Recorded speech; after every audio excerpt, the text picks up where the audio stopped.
what is Tantra and how and why should I care, really? So Tantra comes from the East, and it gets a little bit of a, I don't want to say a bad name, but kind of a racy name. It often is equated to human sexuality.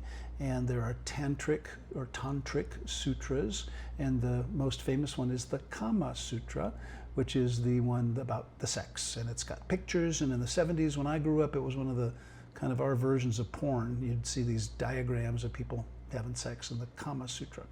And Tantra actually has more to do with energy and the transfer of energy through intimacy and Kundalini energy.